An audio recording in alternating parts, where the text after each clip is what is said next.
చిన్నప్పుడు మా అమ్మ కూడా ఇట్నే కూర్చునేది తెలుసా. ఆ మూతి చూడు, మా తాతయ్య కూడా ఇట్నే కూర్చునేది.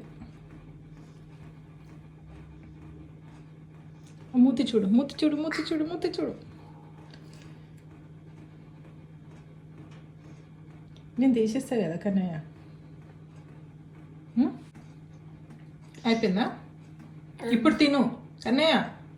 స్లైసెస్ తిన్నాను. అవి ఎవరి కోసం తీస్తున్నావు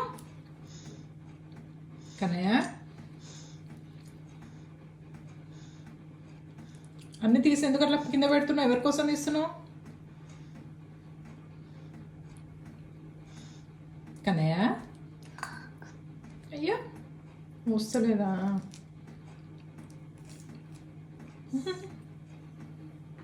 గుడ్ జాబ్ నాన్న.